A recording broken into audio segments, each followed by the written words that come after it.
올라오는 많은 사연들을 들으며 직업에 귀천이 없다는 얘기 참 많이들 하세요. 사실 전 그 얘기 잘 공감 못합니다.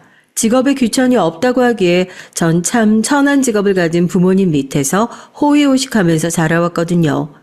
부모님 직업이 천한데 어떻게 잘 먹고 잘 살았냐 말이 안 된다 싶으시겠지만 이것보다 제 유년기를 잘 표현할 수 있는 말이 없습니다. 저희 아버지 유명한 사채꾼이셨거든요. 저랑 웃으면서 대화 잘 나누고 있던 사람도 제가 이 말 딱 꺼내는 순간 표정이 싹 바뀌더라고요. 특히나 돈 때문에 서러운 일을 당해봤던 사람들이라면 더더욱이요. 더러운 돈으로 벌어먹고 살았던 자식이라고 침을 뱉고 가버리시는 분들도 있어요. 그래도 제가 이걸 숨기지 않고 솔직하게 얘기하는 이유는 딱 하나입니다. 아버지가 하신 일에 대한 부채의식 같은 걸 가지고 있거든요.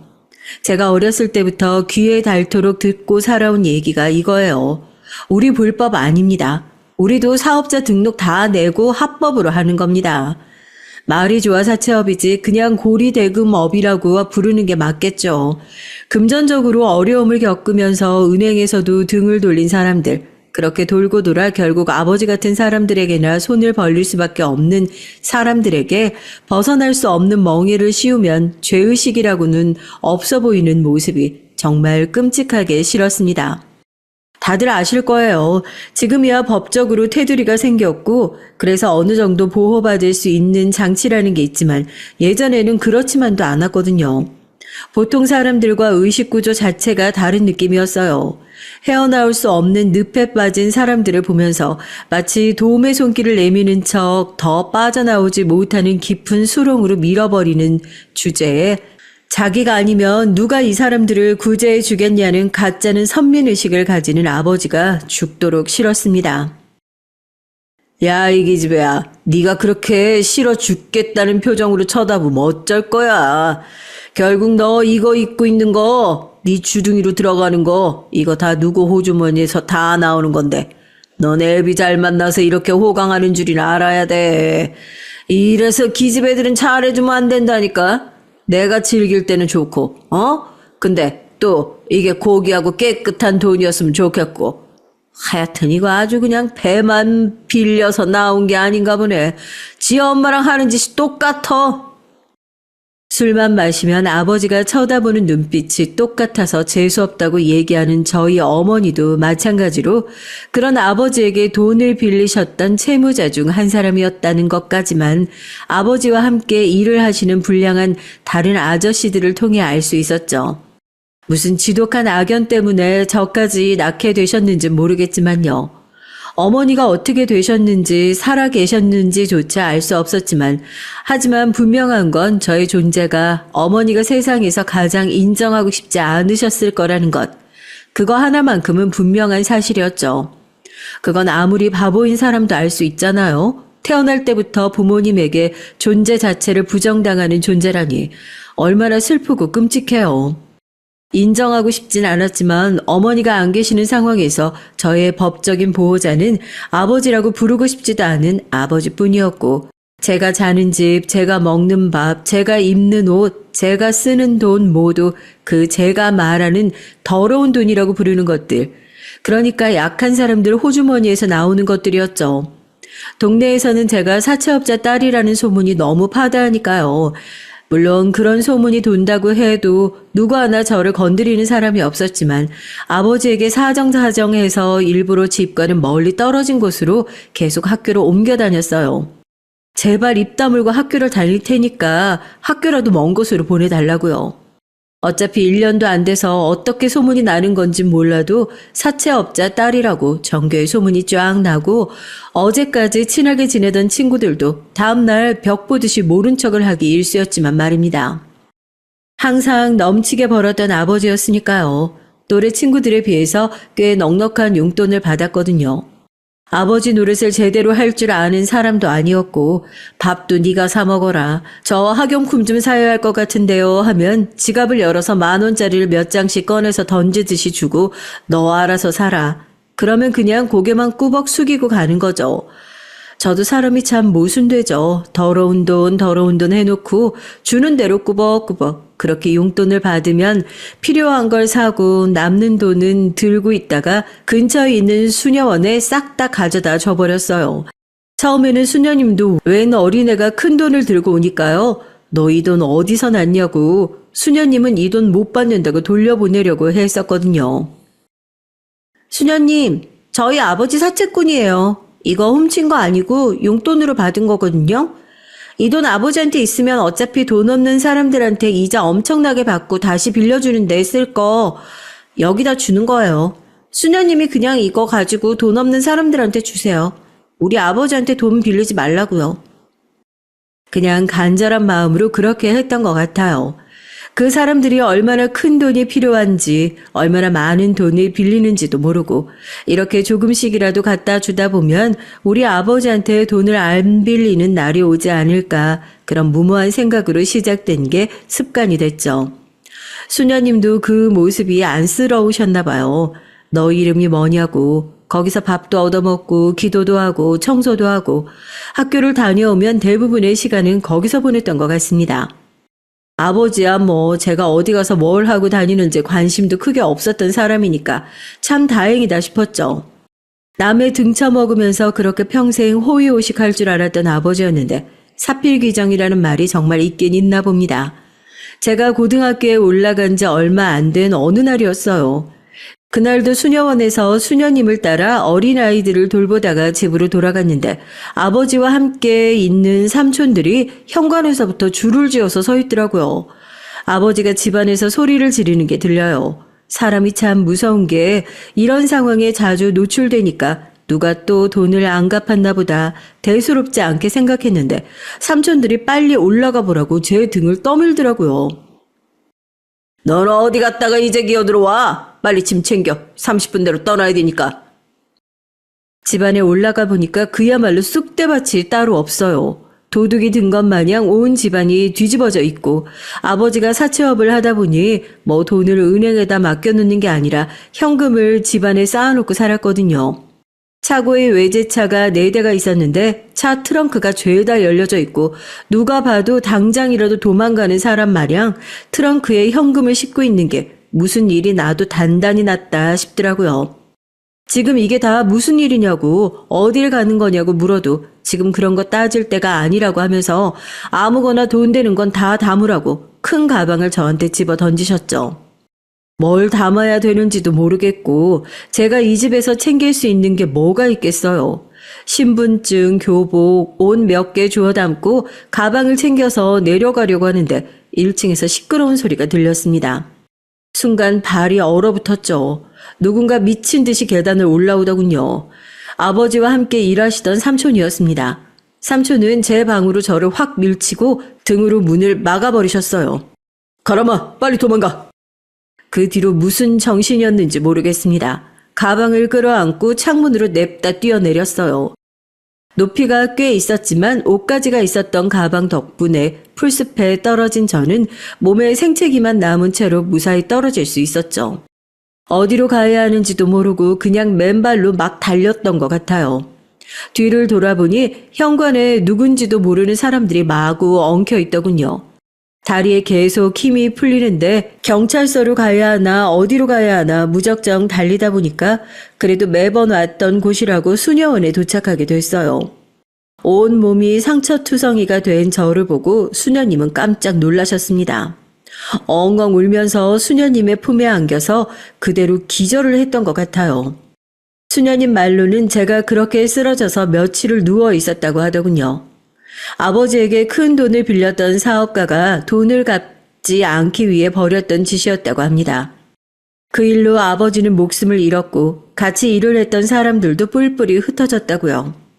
불법적으로 모았던 돈이었기에 그렇게 지키고자 했던 돈들 역시 휴지 조각이 되어버렸다고 해요. 전 아버지의 장례식도 가지 못했습니다. 혹시라도 저를 찾아 해코지를 하려는 사람들이 남아있을지도 몰랐으니까요. 한때는 큰손이라고 불렸던 남의 눈에서 피눈물 뽑아내며 살았던 아버지의 말로는 그렇게 비참하게 끝났어요. 그래도 다른 곳이 아니라 여기 온 게 얼마나 다행이니. 다시 시작하면 돼. 지금부터라도 봉사하는 마음으로 살면 돼. 정직하게 벌고 봉사하는 마음으로 살아가자. 그래도 맨날 달려온 길 끝에 수녀원이 있었기에 전 구원받을 수 있었던 걸까요? 전 세례명을 따서 효주라는 이름으로 새롭게 개명을 하게 됐고 수녀회에서 운영하는 고아원에서 봉사를 하고 숙식을 해결하고 검정고시를 준비하면서 과거를 조금씩 지워나갔습니다. 고아들이 자라는 방들을 침방이라고 불렀는데요. 각 침방마다 침방 수녀님이라는 관리자가 한 분씩 붙었고 저는 이런 침방 수녀님들이 청소를 하고 공용 물품을 정리하고 아이들을 돌보는 일을 보조하는 일들을 하곤 했어요. 침방 수녀님들께서는 저의 과거를 알고 계셨지만 그걸 따져 물으시는 법도 가엾게 여기시는 법도 없으셨고 그저 묵묵히 제가 봉사하는 길을 함께 해주셨어요. 그럴 때마다 전 내가 정말 여기 있어도 되는 사람인지 죄책감에 시달리곤 했었죠. 그럴 때마다 제 곁을 묵묵히 붙잡아 주셨던 것은 원장 수녀님이셨습니다. 언제까지 여기서 봉사만 할 수는 없지 않냐는 수녀님의 말씀을 듣고 전문대학을 나와 사회복지사 자격증을 취득하게 됐어요. 당시 학비조차 낼 수 없었던 제게 네가 나한테 어렸을 때부터 저금해 놓은 게 등록금이었나 보다 하고 봉투를 내미셨습니다. 어렸을 적 제가 수녀원에 가져다 드렸던 아버지가 받았던 용돈이었어요. 인생을 살면서 받았던 도움을 그대로 베풀 수 있는 사람이 되고 싶어서 택한 진로였습니다. 그렇게 22살 노인 요양원 시설에서 첫 직장 생활을 시작하게 됐죠. 작은 시설에서 어르신들을 돌보는 일 외에도 운전, 사무까지 안 하는 일이 없었어요. 쉬는 날에도 잊지 않고 수녀원을 찾아가 꾸준히 봉사활동을 했습니다. 집에서 도망쳐 나오면서 제 인생은 끝났을 거라 생각했는데 때로는 모든 게 끝났다고 생각되는 순간이 모든 게 시작되는 순간이기도 한가 봐요. 오랜만에 보네요. 한동안 안 보이더니 봉사활동 다시 시작했나 봐요. 남편은 일을 시작하고 수녀원에서 봉사활동을 다시 시작하면서 만나게 된 인연이었습니다. 제가 수녀원에서 지내던 동안에도 오며 가며 종종 마주쳤던 얼굴이었죠. 친방 수녀님들과도 살갑게 인사를 하고 아이들과도 친하게 지내는 사람이라 낯은 익었는데 말을 해본 것은 그날이 처음이었어요. 한동안 안 보이길래 어디 다른 지역으로 이사라도 간 줄 알았다며 혼자서 묻지도 않은 얘기를 막 하더라고요. 주님 수녀님이 웃으면서 이 친구도 여기 수녀원 출신이라며 소개를 시켜주셨습니다. 양복도 멀끔하게 차려입고 누가 봐도 부잣집 도련님처럼 생겼길래 깜짝 놀라서 혼잣말로 그렇게 안 생겼는데 하니 남편이 고아는 얼굴에 고아라고 써있기라도 하냐고 너털 웃음을 짓더라고요. 저도 모르게 겉모습으로 사람을 판단한 것 같아 창피함에 얼굴이 새빨개져서 죄송하다고 사과를 했어요. 같은 출신이라는 연결고리가 있어서인지 남편과는 급속도로 친해졌습니다. 주말마다 봉사활동을 같이 하고 연락처를 주고받아 봉사활동이 없는 평일 저녁에도 종종 만나서 얘기를 나누었죠. 원장 수녀님을 제외하고 누군가와 그렇게 길게 대화를 해본 적이 태어나서 처음이었던 것 같아요. 남편과는 항상 얘기를 할 거리가 있었고 대화가 끊이지 않았거든요. 남편은 수녀원에서 지내다가 좋으신 양부모님을 만나 입양됐다고 하더라고요. 지금도 큰 사업을 운영하고 계시는 양부모님 밑에서 함께 그 사업을 돕고 있고요. 남편이 처음 제게 호감을 표시했을 때에도 전 제 얘기를 쉽사리 꺼내지 못하고 애둘러 마음을 거절했습니다. 누구를 만날 수 있는 처지가 아니라고요. 남편도 남편의 부모님도 제 사정을 알고 나면 얼마나 실망할까. 누군가를 좋아하게 되면 이런 비참함을 느끼게 되는구나 싶더라고요. 정말 좋아했던 남자지만 결국 이렇게 우리의 인연이 끝나는구나 생각했었는데요. 또 만날 사람은 어떻게든지 만나게 되나 봐요. 무슨 일이 있어도 매주 한 번씩 봉사활동은 빠지지 않고 꼬박꼬박 나오던 남편이 제가 마음을 거절한 이후로 얼굴을 비추지 않길래 정말로 무슨 일이 생긴 건가 걱정을 했었는데 주임 수녀님을 통해 식음을 전폐했다는 소식을 듣게 됐죠. 어쩌겠어요. 더 좋아하는 사람이 지는 거라고 하잖아요. 저도 울면서 남편에게 제 사연 구구절절 다 고백하게 됐죠. 그것도 처음이었네요. 제 옛날 얘기를 해본 거요. 남편이 버럭 화를 내더라고요. 대체 본인 잘못도 아닌 과거가 뭐가 중요하냐고요. 저한테는 너무나도 중요했거든요. 죄가 되물림되는 기분으로 평생 살았으니까요. 우리 아버지는 남의 눈에 피눈물 나게 하면서 살았고 난 그 돈으로 호의호식하면서 살았는데 우리 아버지 때문에 얼마나 많은 사람들이 비참한 인생을 살았을 거고 또 얼마나 많은 사람들이 인생을 포기했을지도 모르는데 내가 이렇게 행복해도 되는 걸까? 내가 이렇게 열심히 살려고 마음을 먹어도 되는 걸까 하고요. 남편이 그런 생각을 하는 제가 너무 안쓰럽다고 그냥 옛날 일 같은 거 다 털어버리고 이젠 좀 내 생각만 하고 행복하게 살면 안 되겠냐고 그러더라고요. 그 얘기를 듣고 펑펑 울었습니다. 사실 누구보다도 그 얘기를 듣고 싶었던 건 저였으니까요. 아무 생각 없이 마냥 행복하고 싶었죠. 조금 이기적이더라도 저도 제 생각만 하면서 아버지라는 사람은 까맣게 잊어버리고 제 인생을 살고 싶었어요. 그렇게 아무한테도 말하고 싶지 않았던 죽을 때까지 감추고 싶었던 얘기를 남편에게 털어놓으면서 서로의 마음을 확인하고 무슨 일이 생기더라도 서로의 편이 되어주자 서로의 행복을 빌어주자 약속하게 됐습니다. 시부모님은 어땠냐고요? 말해 뭐 하겠어요. 남편보다 더 자애로우신 분들이었죠. 마음으로 따지면 입양이 아니라 정말로 시부모님이 배 아파 남편을 낳으신 게 아닐까 생각이 들 정도였어요.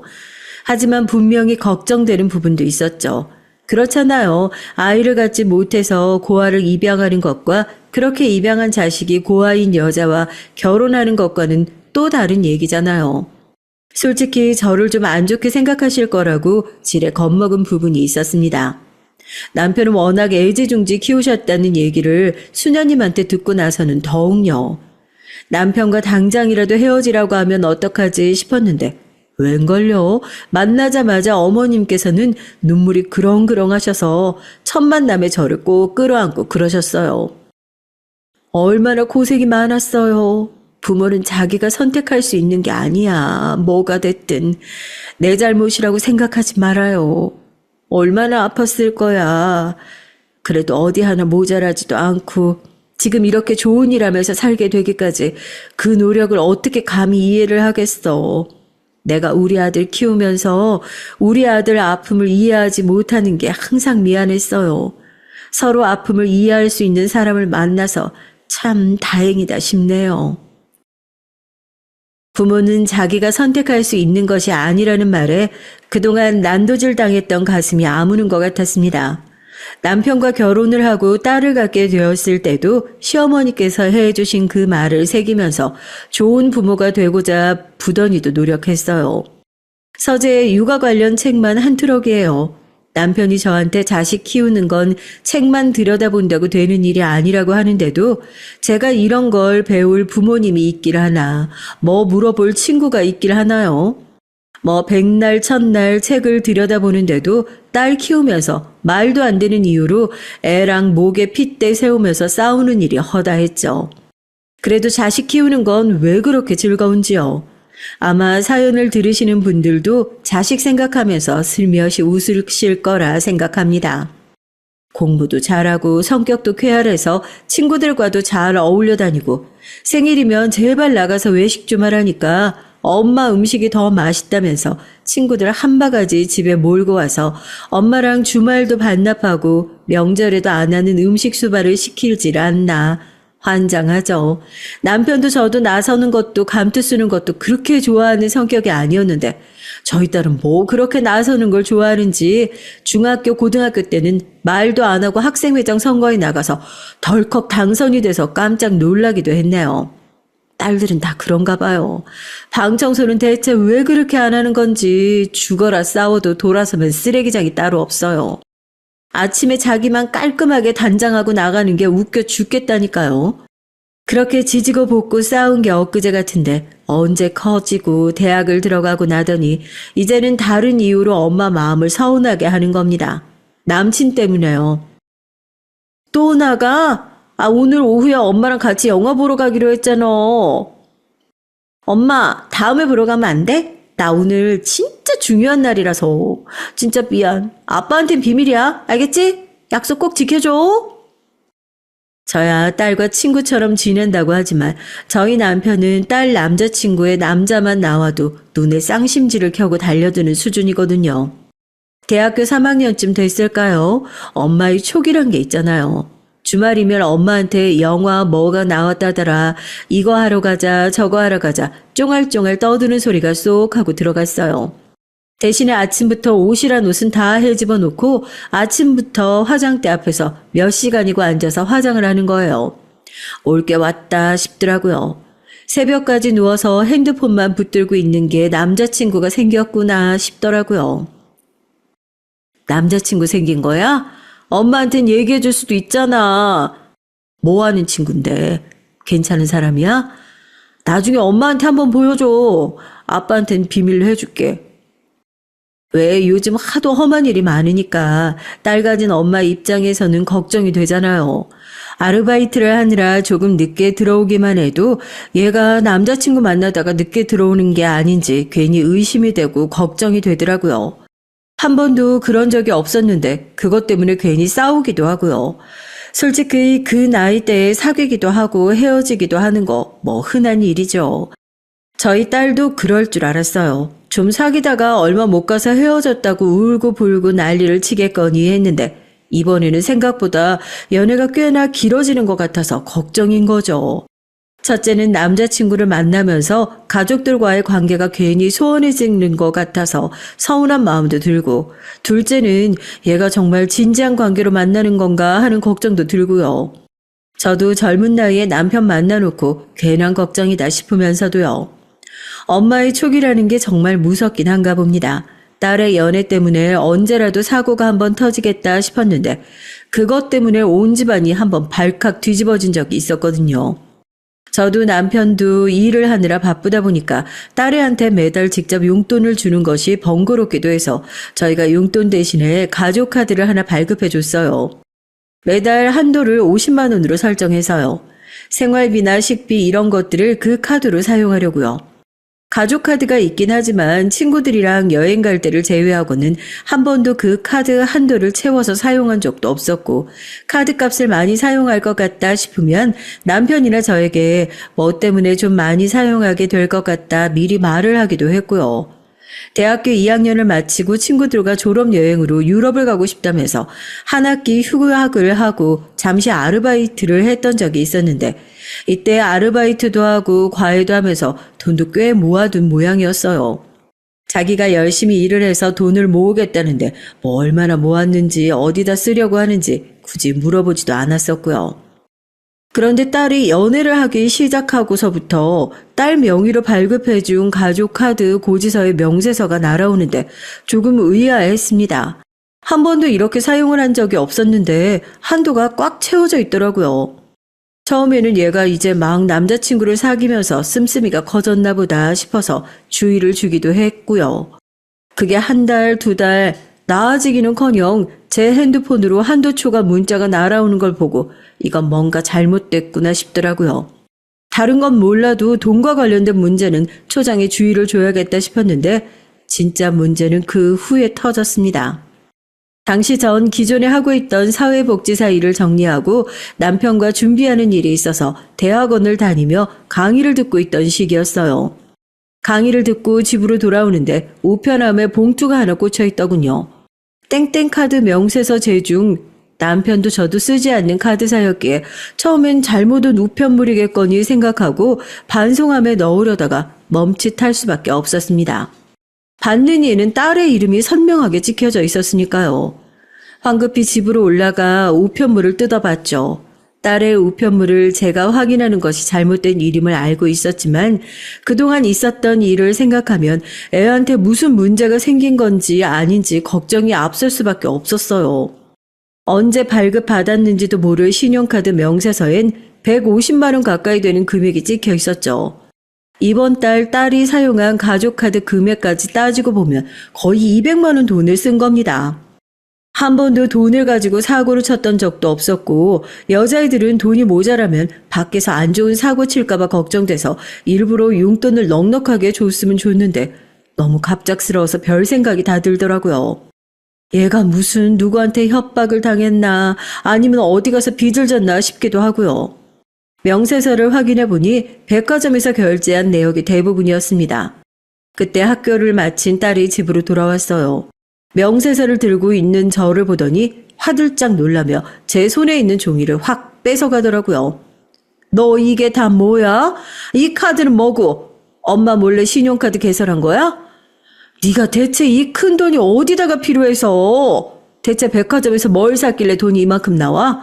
밖에서 대체 무슨 짓을 하고 다니는 거야? 당장 설명 못해? 엎친 데 덮친 격으로 남편까지 돌아오고 이게 대체 무슨 일이냐고 나름대로 최선을 다해 딸을 키웠다고 생각했는데 이런 사고가 터지고 나니까 내가 딸을 잘못 키웠나 속이 먼저 상하더라고요. 남편이 이럴 때는 또 엄청 엄해요.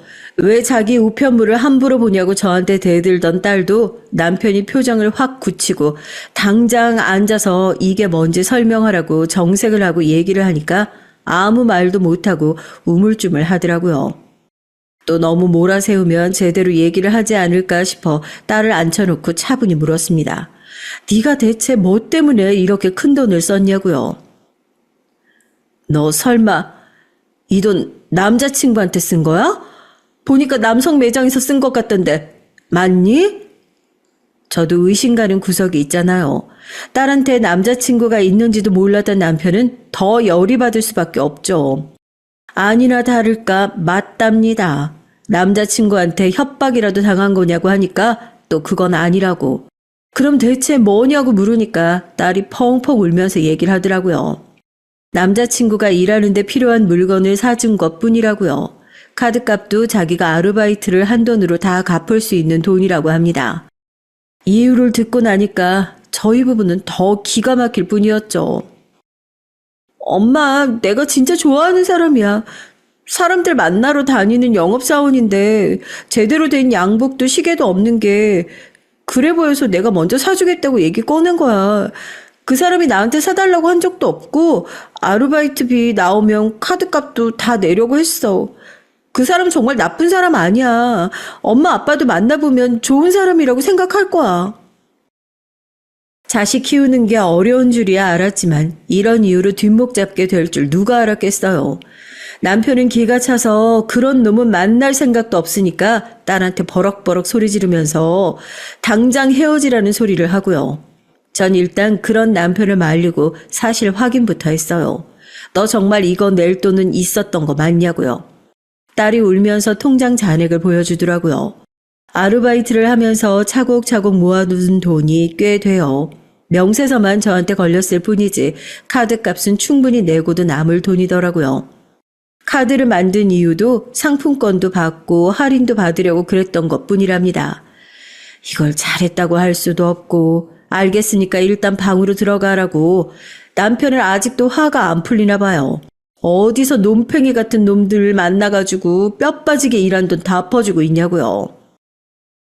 아우 그럼 저기다 대고 뭐라고 그래. 지가 좋아서 사줬대잖아.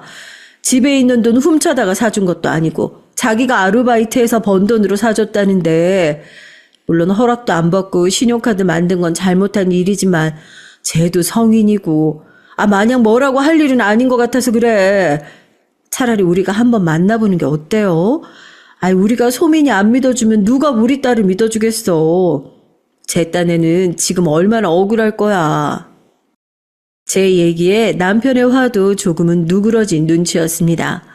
잘못한 건 확실히 혼내되 인정할 건 인정해 주자는 게 제 결론이었죠. 그때까지만 해도 만나보지도 않고 사람을 함부로 판단하지 말자고 생각했으니까요. 한편으로 딸에게 그 남자친구가 한때 잠깐 스쳐가는 인연이라고 생각했던 게 가장 큰 이유였기도 했습니다. 곧 졸업을 앞둔 딸이 취업을 하고 나면 더 좋은 사람들이 주변에 많이 찾아올 거고 그렇게 되면 자연스럽게 지금의 남자친구와는 헤어지고 결혼할 상대를 만나지 않을까 싶기도 했고요. 아니다 싶은 사람이 있으면 빠르게 싹을 잘라놨어야 되는데 그걸 몰랐던 겁니다. 딸한테 얘기를 했죠. 그럼 남자친구를 집에 한번 데리고 와봐라. 엄마랑 아빠도 네가 어떤 사람을 만나고 있는지 알아야 안심이 될 것 같다. 그렇게 사위를 처음 만나게 됐습니다. 학교 선배라고 하더라고요. 잔뜩 긴장한 얼굴로 보험회사 명함을 내밀고 남편은 자산관리사라고 적혀있는 명함을 보자마자 얼굴을 확 구기더라고요. 제가 그런 남편을 팔꿈치로 툭 치고 최대한 살갑게 얘기를 했죠. 우리 소민이가 이제 졸업반이에요. 영업직이라 많이 바쁘죠? 각자 지금 집중하고 서로 하는 일 소홀히 하지 않았으면 좋겠네요. 중요한 시기니까요. 첫인상이 좋았을 리가 있겠어요. 집에서 그 난리가 난 건 둘째치고 딱 봐도 저희 딸이 사준 양복이며 시계를 차고 있는 모습도 마음에 들지 않아 죽겠는데 언제 봤다고 어머님 소리를 살갑게 하는 모습을 보니까 아무리 편견을 갖지 않으려고 속으로 100번 1000번 노력을 해도 속으로 울컥울컥 짜증이 올라오는 건 참을 수가 없더라고요. 그렇게 인사를 시키고 나서 한동안 잘 만나지도 않고 잠잠하게 취업 준비를 하고 6개월도 되지 않아 대기업에 덥석 합격을 해서 남편과 제가 기특하며 어쩔 줄을 몰라 하며 기뻐하고 있는데 이거 완전히 동상이몽이었던 거죠. 딸은 자기 딴에는 나름대로 부모님한테 자기 남자친구 인사시키고 인정받았다고 생각하고 있었던 거예요. 저희는 나름대로 선을 그었던 건데요. 이제 취업도 했고 나름대로 자리도 잡았으니까 정식으로 인사하고 결혼 허락해줬으면 좋겠어. 엄마가 그랬잖아. 서로 하는 일 소홀히 하지 않았으면 좋겠다고.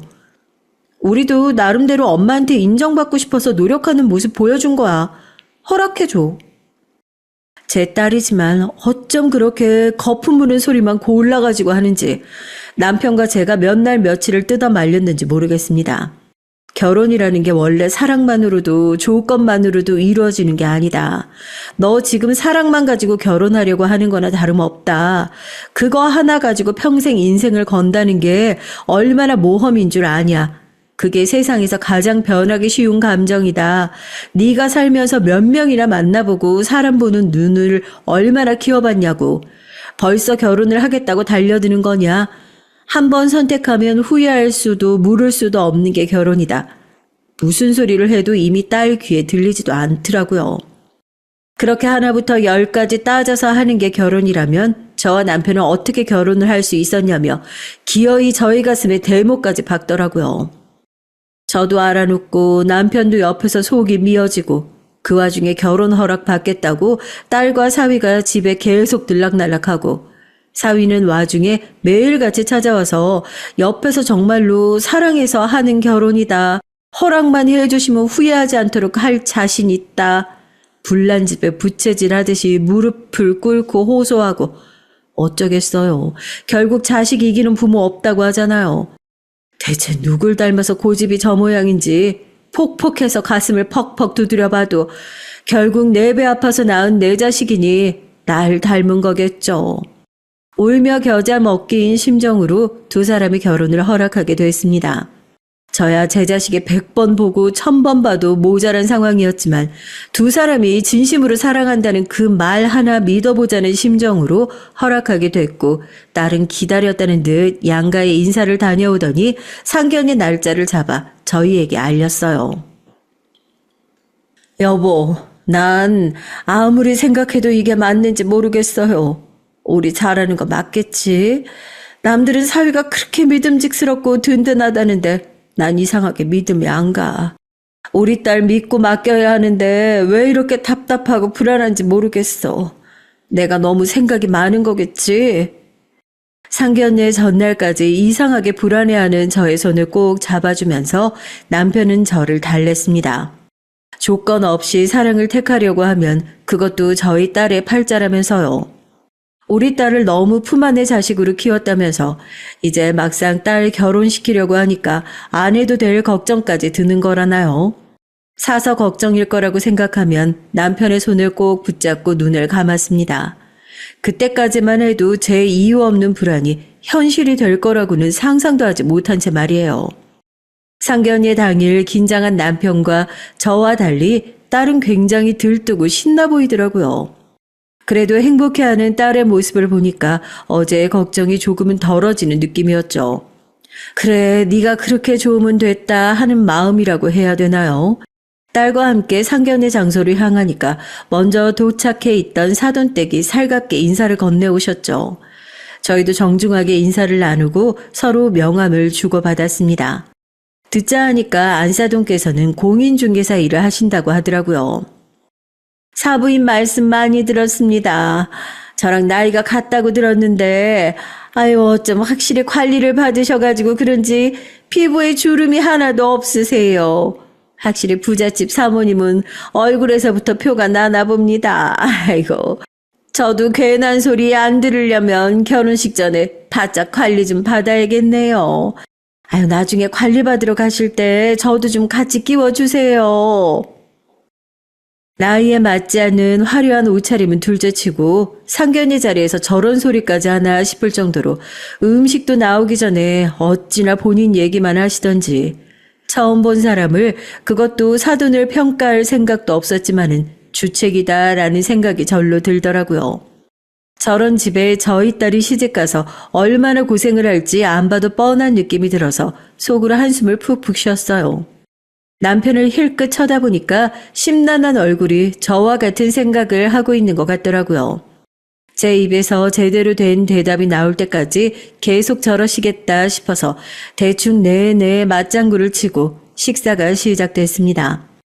밥을 먹으면서는 안사돈이 다른 소리를 못하게 그냥 제가 먼저 선수를 쳐서 애들 얘기를 시작했어요. 예단이랑 예물은 최대한 간소하게 했으면 좋겠다. 신혼집은 애들이 알아보고 있다고 하니까 전적으로 애들한테 맡겼으면 좋겠다. 애들도 뜻이 있을 테니까요. 저희는 결혼식과 관련된 것들은 전적으로 애들 뜻을 따를 생각이에요. 본인들이 간절히 바랬는데 괜히 부모님이 나서면 초치면 김셀까 봐요. 안 그래도 저희 딸한테 귀가 따갑게 들었거든요. 드레스 뭐 입냐고 같이 구경 좀 가겠다고 했다가 그러면 엄마가 마음에 드는 거 고르는 거 아니냐고 단박에 거절당했죠. 또 듣고 보니까 맞는 소리더라고요. 아무래도 제가 따라가면 저도 모르게 너는 그게 더 잘 어울린다. 이거는 부해 보인다. 이게 더 낫다. 이런 소리 나오니까요. 결혼식이고 드레스고 신혼집이고 지들이 원하는 대로 다 했으면 좋겠다 얘기를 하니까 안사돈이 제 말이 끝나기도 전에 얘기를 툭 끊어버리더라고요. 뜻은 뜻이고요. 아이 그래도 하나밖에 없는 딸 결혼하는데 너무 간소하게 한다느니 전적으로 애들한테 맡긴다느니 지원을 전혀 안 해주신다는 얘기를 들려서 좀 그렇네요. 저는 그래도 우리 며느리 금은 10돈 해줬는데요. 그렇게 들리셨나요? 저희도 사위 결혼하는데 시계 하나 해줄 생각입니다. 시계예요? 아이 그게 다예요? 아이 뭐 신혼집 사는데 뭐 안 보태주실 거예요? 안사돈의 말에 저와 남편이 잘못 들은 줄 알고 네 하고 되물었잖아요. 누가 들으면 저희가 두 사람 신혼집 사는데 뭐 보태주기라도 약속이라도 한 줄 알았어요. 되게 자연스럽게 뭐 보태주시지 않을 거냐 되묻는데 솔직히 좀 기가 막히더라고요. 그래서 제가 반문했죠. 시댁에서는 뭐 보태주시기로 약속하신 거라도 있냐고요. 그러니까 웃으면서 아유 그런 게 아니라 혹시 친정에서 딸이 하나밖에 없으니까 뭐 따로 챙겨주시기로 약속한 거라도 있나 궁금해서 물어봤답니다. 그렇게 따지면 시댁에서도 아들 하나밖에 없는 건 마찬가지인데 저희 딸이 어디에 팔려가기라도 한답니까? 시댁에서 보태주는 건 당연한 게 아닌데 친정에서 보태주는 건 당연스럽게 생각하는 게 되게 웃기더라고요. 저랑 남편이 지금 장학사업 준비하고 있거든요. 딸도 적극적으로 돕기로 약속했고요. 회사 운영하는 거 제외하고는 장학사업 쪽에 투자할 예정이라서 저희 딸 결혼식은 좀 약소하게 진행하려고 해요. 본인이 그걸 원하기도 하고요. 저희도 처음 시작할 때 작은 집에서 시작했습니다. 아직 두 사람 다 초년생인데 처음부터 다 갖춰놓고 시작할 필요가 뭐가 있나 싶어요. 같이 살면서 서로 노력해서 하나씩 채워가는 게 맞다고 생각합니다. 저희가 하나밖에 없는 딸 아까워서 지원 안 하는 게 아니니까 너무 아깝게 생각 안 하셨으면 좋겠네요. 오해를 만들어 두면 안 되겠다 싶어 제가 단호하게 얘기를 했죠. 안사돈은 절대 그렇게 생각한 거 아니라고 대답을 했지만 식사 자리 내내 얼굴에 불편한 기색을 내비쳤습니다. 아니나 다를까 잠시 화장실에 다녀오겠다고 자리에서 일어나더니 저희 딸의 어깨를 톡톡 치더니 따라오라는 손짓을 하더라고요. 혹시 아까 제가 한 얘기 때문에 그러나 싶어 따라갈까 하다가 남편이 두 사람이서 서로 따로 얘기하게 놔두라고 그러는 겁니다. 저희 어머니 때문에 불편하셨다면 죄송해요. 원래 저러시는 분이 아닌데 저희끼리는 얘기가 다 잘 마무리된 부분이니까 신경 쓰지 않으셔도 돼요.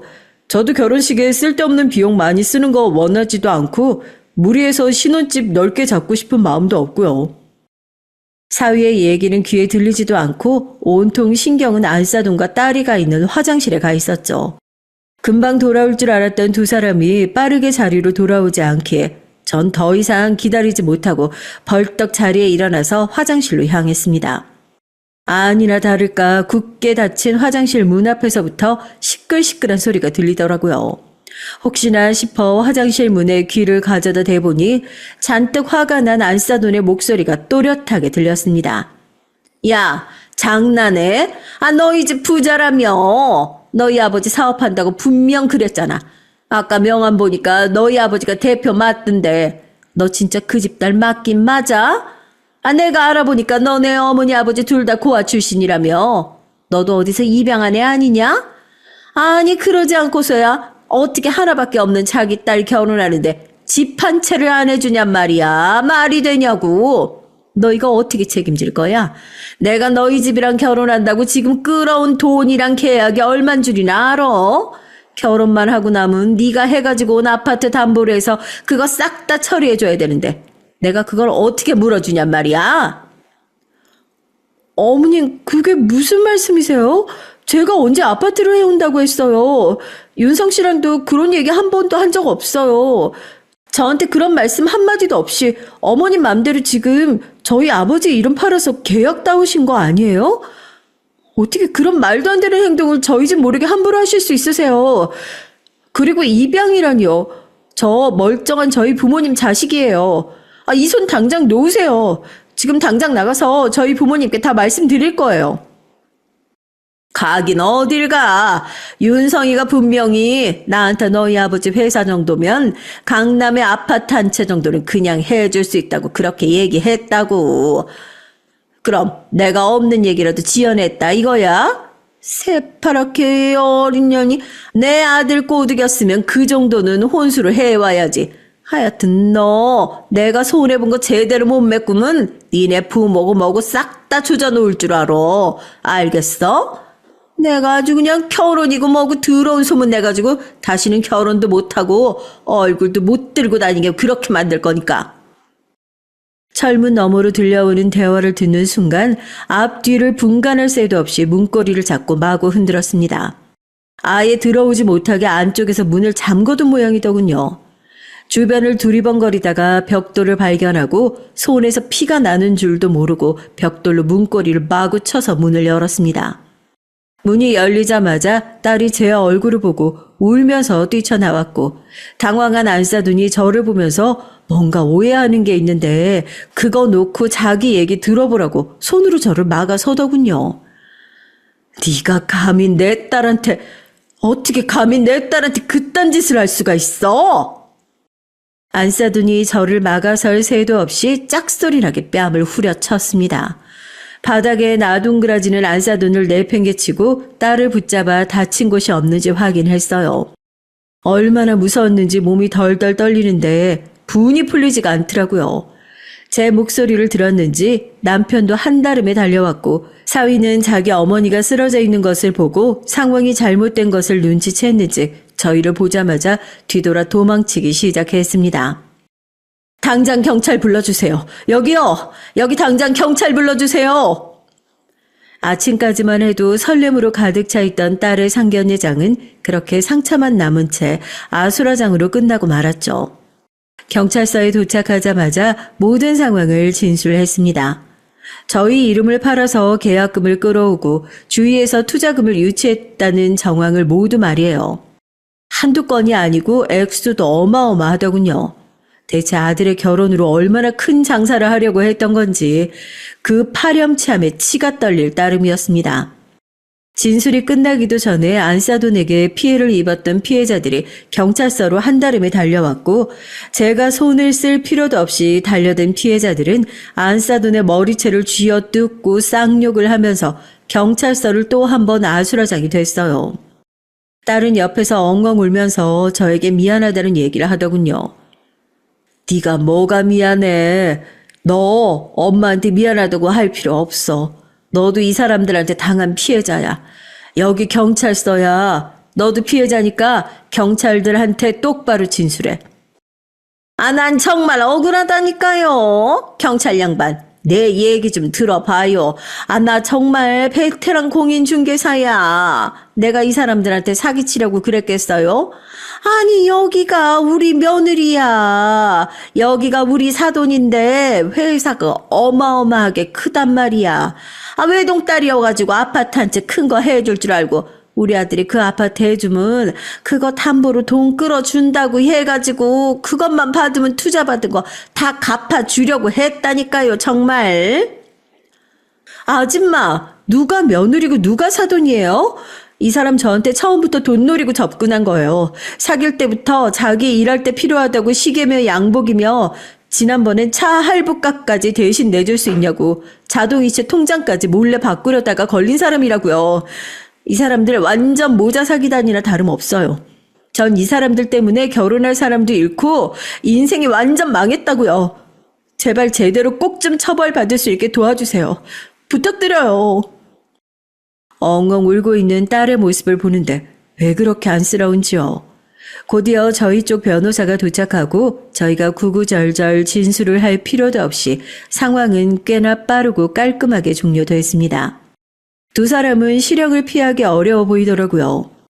억울하면 그쪽도 제대로 된 변호사를 선임하라는 말에 그제서야 본인이 다 잘못했으니 합의라도 해주면 안 되겠냐고 무릎을 꿇고 빌기 시작하는 모습이 한심하기 짝이 없었습니다. 저런 것도 사위라고 주워온 딸에게 울컥 화가 나기도 했지만 제가 얘기했던 대로 제 딸 역시 이런 파렴치한들에게 당한 피해자니까요. 차마 경찰서라 뺨을 후려갈기지는 못하고 엎드려서 빌고 있는 사위의 손등을 구두굽으로 꾹 쥐려밟아 줬습니다. 손등을 밟힌 사위가 비명을 지르더군요. 아프니? 아파! 지금 내 딸 마음 더 아파, 이 쓰레기야. 이제 깜빵 들어가서 네 손등에 나 있는 구멍 보면서 평생 후회하면서 살아. 욕심 많고 무식한 우리 엄마 때문에, 그런 엄마를 못 말리고 부추긴 나 때문에 우리가 지금 이렇게밖에 못 사는구나 하고, 잘못을 저지른 사람이나 잘못을 저지르는 걸 알고도 못 말린 사람이나 똑같은 쓰레기야. 알겠어? 그렇게 상황은 마무리됐고 저는 엉엉 우는 딸을 데리고 남편과 함께 경찰서를 빠져나왔습니다. 그 일이 있었던 지도 벌써 3개월이 지나가네요. 사기만 치면서 살아왔던 두 사람인데 뭐 피해자들 돈을 갚을 능력이나 되겠어요. 결국 변제 능력도 없이 실형 선고를 받고 조만간 두 모자 나란히 구치소로 들어갈 예정이랍니다. 딸은 저만큼 마냥 속이 시원해 보이진 않아서 걱정이에요. 몇 년을 좋은 사람이라 생각하면서 만나왔고 결혼까지 할 뻔했던 남잔데 곧 감옥에 간다고 하니 뭐 마냥 기분이 좋을 수만은 없겠죠. 하지만 이번 일을 통해서 저희 딸도 뭔가 배우는 게 있었으면 좋겠습니다. 적어도 쓰레기를 가려낼 수 있는 눈 정도는 키울 수 있는 기회가 되지 않을까 싶어요. 아버지한테서 도망쳐 나온 지난날부터 지금까지 왜 제 인생은 이렇게 어렵기만 할까? 사는 것이 너무 힘들어서 원망만 가득했던 날들도 있습니다. 사실 지금도 아주 작은 원망은 마음속 깊숙하게 남아있던 것 같아요. 하지만 그렇게 어려운 인생이었기에 사연을 쓰고 있는 제가 이만큼 더 단단한 모습으로 남아있을 수 있는 것 같습니다. 전 요즘 남편과 딸과 함께 장학재단을 설립하는 일에 매진하고 있어요. 어려운 상황에서 손을 내밀어준 사람들을 많이 만나봤으니 이제 제가 어려운 사람들을 위해 손을 내밀어줄 차례라는 생각이 들었거든요. 제가 오늘 쓴 사연도 그렇게 힘들고 지친 인생을 사는 누군가에게 손을 뻗어주는 그런 사연이 되었을까요? 좋지 않은 글솜씨이긴 하지만 그런 도움이 되었길 바라면서 이만 사연을 마치겠습니다. 긴 사연 들어주셔서 감사합니다. 늘 행복하시고 걱정 없는 나날들을 보내시길 진심으로 바라겠습니다. 안녕하세요. 저는 60대 할머니입니다. 저도 제가 제 입으로 할머니라는 소리를 하는 날이 올 줄 몰랐어요. 저는 평생 꽃다운 청춘일 줄 알았는데 저도 어느새 이렇게 쭈글쭈글 할머니가 돼서 토끼같이 예쁜 며느리도 보고 강아지 같은 손주까지 봤네요. 전 요즘 아주 행복합니다.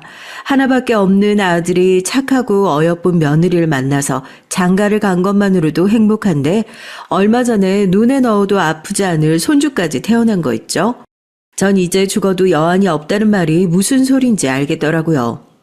저도 늙었는지 자꾸만 그런 소리가 입 밖으로 나왔어요. 그럴 때마다 며느리가 난리를 쳤습니다. 어머님, 무슨 그런 소리를 하세요. 우리 아들 대학 졸업하고 취직해서 장가 가는 모습까지 보셔야죠. 아이고, 우리 손주 장가 가는 것까지 보려면 내 나이가 몇인데 시어미가 그때까지 살면 며느리한테 민폐야, 민폐. 민폐라니요. 어머니가 오래오래 계셔야 제가 든든하죠. 그러니까 지금부터 건강관리 잘 하셔야 돼요. 제가 저번에 사다 드린 비타민도 까먹지 말고 챙겨 드시고요. 전 지금까지 인복이라고는 없이 살았다 자부할 정도로 제 팔자 더럽다 생각하고 살았어요. 팔자 탓을 하는 게 오히려 마음이 편했거든요. 그래도 자식이라고 고생해서 아들 하나 키웠더니만 이런 황금빛 같은 인생이 오긴 오네요. 우리 며느리는 정말 천사예요. 얼마나 착한지 제가 농담으로 우리 며느리는 똥도 오줌도 버릴 게 없다고 말할 정도죠. 남들은 요즘 세상에 그런 며느리가 어디 있냐고 괜한 소리를 한다고들 하지만 전 진심이었습니다. 아들이 결혼하겠다고 며느리를 처음 집에 데리고 인사를 왔을 때부터 전 알았죠. 딱 제 며느리감이라는 걸요. 저와 딱 다르게 생긴 게 아주 마음에 들었습니다. 전 제 외모가 마음에 안 들었거든요. 전 키가 150도 안 돼요. 거기다가 피부도 까맣고 머리도 악성 곱슬이에요. 인물은 말할 것도 없고요. 우리 며느리는 너무 예뻐요. 키도 훤칠한 게 170이 넘고 여리여리한 게 꼭 공주님 같습니다. 피부는 얼마나 고운지 배곡 같다는 말이 딱 맞아요. 남들은 아들이 자신과 비슷한 며느리를 데려와야 기분이 좋다는데 전 아니에요. 저와 다르게 귀티나게 생긴 며느리를 데려와서 너무 좋았습니다. 뭘 그렇게까지 말하냐고요? 제 나이 얼마 안 있음 70입니다. 이 나이에 인물 따져봐야 뭐 하겠어요. 그리고 제가 이렇게까지 말하는 건 아들과 며느리가 저처럼은 살지 않기를 바래서요. 인물의 귀티가 잘잘 흘러야 아들도 며느리도 나처럼 고생은 안 하고 살 것 같아서요. 제 인생에 대해 말하자면 아주 파란만장 그 자체거든요. 저는 11남매 중에 둘째로 태어났습니다. 참 많기도 하죠. 아무리 옛날이라도 저희 어머니가 애를 많이 낳기는 너무 많이 낳았어요. 학교 갔다 오면 동생들이 생겨 있었거든요. 그러다 보니 자연스레 저는 집에 잘 안 들어갔습니다. 어차피 집에 들어가도 앉을 데도 없었어요. 좁디 좁은 집에 한쪽 방엔 작은 애들이 누워있고 한쪽 방엔 큰 애들이 뛰어다니고 있었거든요. 집에 가봐야 매일 집안일이나 하고 동생들이나 돌봐야 하다 보니 전 밖으로만 돌았습니다. 바로 위에 언니는 저와 다르게 착해서 부모님을 도와 밭일도 거들고 동생들도 돌봤지만 전 하고 싶지 않았어요. 친구들과 어울려 다니는 게 더 재밌었거든요. 전 외모에 유난히 관심이 많았습니다. 어릴 때부터 외모에 콤플렉스가 있다 보니까 매일 거울만 보면 화가 났죠. 저도 다른 애들처럼 팔다리도 길쭉하고 좀 하얘했으면 해서요. 사실 국민학교 때부터 애들한테 놀림 많이 받았어요. 땅콩, 강낭콩, 별의 별 별명이 다 있었죠. 차라리 이름 가지고 놀리면 그러려니 할 텐데 저더러 짧고 까맣다고 붙여준 별명이다 보니까 전 별명이 너무 싫었습니다. 어릴 때는 놀림을 받으면 괜히 창피하고 위축됐었는데 나중에 생각하니까 가만히 있으면 애들이 호구로 보는 것 같더라고요. 그래서 중고등학교 시절엔 일부러 막 센 척하고 다녔어요. 누구도 저를 놀리지 못하게요. 일부러 교복도 껄렁하게 입고 걸음걸이도 막 팔자로 걷고요. 머리에 힘도 바짝 주고 가끔 걸어가다가 바닥에 침도 칵 하고 뱉었습니다. 지금 생각하면 도대체 왜 그랬나 싶지만 그때는 그게 저를 지키는 방법이라고 생각했어요. 그러고 다니다 보니 자연스레 비슷한 친구들과 어울려 지냈습니다. 담배도 배우고 부모님 몰래 집에서 술도 한 병 훔쳐다가 친구들이랑 같이 나눠 먹기도 했고요. 제가 불량해 보이기는 했는지 동네의 남자애들까지 제 앞에서 말을 잘 못 걸더라고요. 국민학교 때 저를 땅콩이라고 부르던 녀석들까지도 말이죠. 고등학교에 들어갔을 때 이래요. 하필이면 같은 반에서 절대 만나기 싫었던 애를 만나고 말았습니다. 같은 국민학교를 다녔던 애예요. 그의 이름은 순덕입니다. 차순덕. 순덕의 아버지는 동네에서 유명한 알부자였죠. 순덕이는 국민학교 때부터 매일 학교에 신기한 것들을 가져와서 자랑을 했습니다. 그러다 보니 애들은 다들 순덕이를 부러워했고요. 이 원피스 우리 아버지가 서울 갔다 오면서 백화점에서 사다 주신 거다? 너희 백화점 가본 적 한 번도 없지? 지금 같으면 별것도 아닌 것 가지고 자랑하지 말라고 욕을 쏘아붙였겠지만 그때는 저도 순덕이가 마냥 부러웠습니다. 순덕이네는 집에 돈도 많은데 자식이 순덕이 하나였거든요. 순덕이는 집에서 공주님처럼 사는 것 같았어요. 매일 학교에 예쁜 원피스에 반짝거리는 구두를 신고 다녔거든요.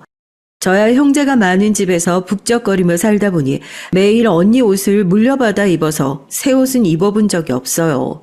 그러다 보니 제 옷을 항상 낡아 있었죠. 친구들은 순덕이가 매일 예쁜 척하고 잘난 척해서 얄밉다고 하면서도 순덕이와 친하게 지내고 싶어 했습니다. 국민학교 때 순덕이는 여자애들 사이에서 항상 대장 노릇을 했어요. 순덕이 눈에 거슬리면 1년 동안 학교 생활이 고달플 정도였고요. 그런데 제가 특별히 순덕이에게 잘못한 것도 없었는데 순덕이 걔는 자꾸만 저를 놀렸습니다. 제 기억으로는 제 별명을 처음 부른 것도 순덕이 걔였어요. 넌 키도 땅콩만한 게 옷도 땅콩 껍질처럼 항상 어두운 색만 입더라? 그때부터 애들이 저를 땅콩이라고 놀린 겁니다. 그때는 키도 작고 집이 가난한 거에 한창 위축되어 있을 때라 하고 싶은 말도 못하고 참고만 있었죠. 그러나 이 못된 년이 저를 호구로 봤는지 그때부터 은근 사람을 깔보더라고요. 제가 신은 운동화를 보고 어디서 샀냐고 묻고는 언니가 신던 거라고 하면 입을 가리고 킥킥 웃었어요. 넌 언니 없으면 옷도 없고 운동화도 없을 뻔했다. 언니가 있어서 얼마나 다행이야. 너 지금 나 옷 없다고 놀리는 거야? 나 새로 산 옷이랑 운동화 많거든? 더러워질까봐 아끼는 거야. 국민학교 때였으니 말도 안 되는 유치한 것들로 매일 싸웠죠. 웃기시네. 너희 집에 새 물건이 어딨어? 애들이 그렇게 많은데 다 헛물건이지. 그리고 너 애들이 하는 말 들었어? 너희 그 작은 집에서 애들이 쉬지도 않고 줄줄이 나오는 게 꼭 돼지우리 같대. 제가 그날 하굣길에 얼마나 울었는지 몰라요. 아무리 그래도 남의 집을 가지고 돼지우리라뇨. 그때 제가 순덕이 그년 머리통이라도 한 대 쥐어박았어야 했는데 그러지 못한 게 평생 한이었습니다. 고등학교에 들어가서 순덕이를 만났을 때 잊고 있었던 어릴 때 기억이 떠오르자 이왕 이렇게 된 거 오히려 잘 됐다고 생각하기로 했어요. 순덕이 년한테 국민학교 때 당한 걸 이제라도 그대로 갚아줘야겠다 싶었거든요. 그런데 순덕이 이 년은 뭘 잘했다고 뻔뻔하게 저를 보자마자 먼저 아는 척을 하더라고요. 손까지 흔들면서 저에게 친한 척을 했어요. 땅콩, 우리 같은 학교네? 와, 신기하다. 근데 넌 어쩜 키가 하나도 안 컸냐? 아직도 완전 땅콩이네? 순덕이는 국민학교 때랑 변한 게 하나도 없었습니다. 여전히 싸가지 없었어요. 전 이제 순진했던 코올릭의 국민학생이 아니었습니다. 동네에서 노는 친구들과 어울려 다니면서 담배도 피워봤고 술도 마셔본 나름 불량 고등학생이었어요. 순덕이는 원래도 좋아하지 않았던 애다 보니 시작부터 기선제압을 해야겠다고 생각했죠.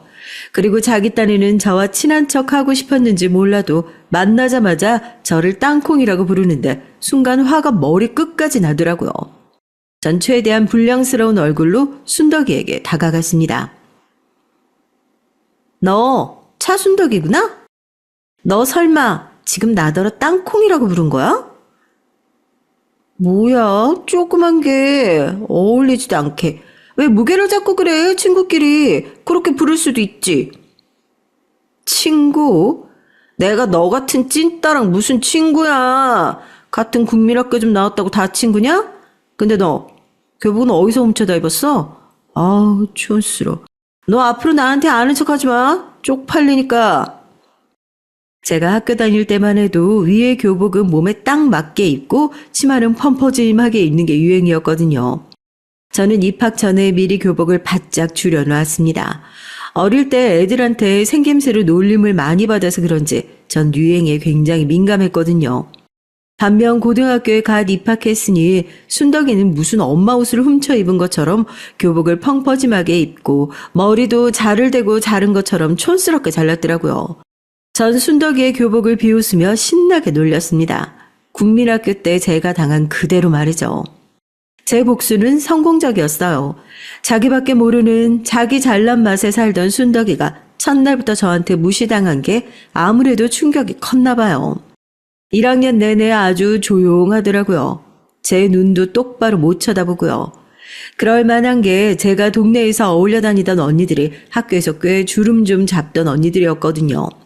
공공연하게 저를 건드리면 언니들이 가만 안 둘 것 같은 분위기다 보니까 저도 저를 건드릴 수 없었죠. 그렇게 평화롭게 고등학교를 졸업하나 싶었는데 제 팔자가 그렇게 평온할 리 없었습니다. 글쎄 제가 고등학교 졸업반 때 언니가 집을 나가 버렸어요. 믿기지 않았습니다. 부모님 말씀이라면 양잿물을 먹으래도 먹을 정도로 착한 사람이 도대체 무슨 일인가 싶었죠. 언니는 고등학교를 졸업하고 바로 동네에서 가장 큰 봉제 공장에서 일을 했습니다. 그런데 어느 날 퇴근한 시간이 한참 지났는데도 집에 들어오질 않더라고요. 부모님은 걱정이 돼서 바로 경찰에 신고를 했죠. 저라면 몰라도 언니는 지금까지 살면서 그런 적이 한 번도 없었던 사람이니까요. 그런데 생각하지도 못한 일이 벌어졌습니다. 경찰들이 언니 사진을 들고 여기저기 돌아다니다 동네에 하나 있는 버스터미널에 가서 알아봤는데 터미널 직원이 언니를 봤다는 거예요. 언니가 웬 남자와 서울행 버스표를 사고 한참 터미널에 앉아 있었대요. 그날 이후 집안은 난리가 났습니다. 누가 이 일을 알기라도 할까 봐서 20살을 간 넘긴 처녀가 남자랑 붙어서 집을 나갔으니 행여 동네에 소문이라도 날까 봐 부모님은 저희 입단속을 시키셨어요. 저희만 쉬쉬하면 뭘 하겠어요. 좁은 시골 동네다 보니까 소문이 안 날 리가 없죠. 아무리 시골이라도 11남매가 어디 흔한가요? 이 동네 사람이면 저희 집 모를 수가 없었어요. 가난한 집구석에서 애를 줄줄이 11명이나 낳았으니 동네에서 모를 수가 없었죠. 그런데 언젠가부터 장녀인 언니가 안 보이니 동네 어른들이 쑥덕거렸답니다. 언제부턴가 동네엔 소문이 파다했죠. 핏줄은 무시 못한다. 부모가 애만 만들어 낳는 것 보고 자랐으니 뭘 배웠겠냐부터 시작해서 분명 임신해서 도망간 거라는 확인되지 않은 소문까지 돌았습니다. 내가 동네 창피해서 얼굴 들고 다닐 수가 없다. 집안에 장녀라는 년이 어떻게 부모 가족 다 버리고 도망을 가?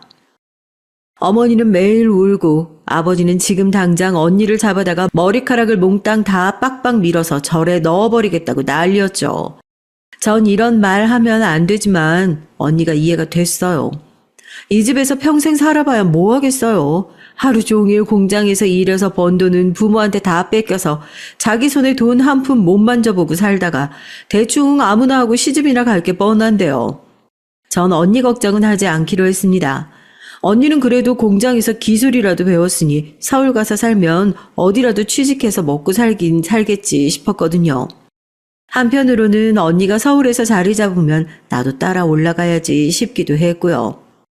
그런데 말도 안 되는 일이 벌어졌습니다. 괜한 똥물이 제게 튀었어요. 글쎄 고등학교 졸업이 반년도 안 남았는데 부모님께서 저더러 학교로 그만두라고 하시는 거예요. 언니가 없으니 제가 공장 가서 일을 해야 한다고요. 전 그게 무슨 말도 안 되는 소리냐고 소리를 빽빽 질렀습니다. 전 지금까지 살면서 제가 봉제 공장에 다니게 될 거라고는 한 번도 생각한 적이 없었어요.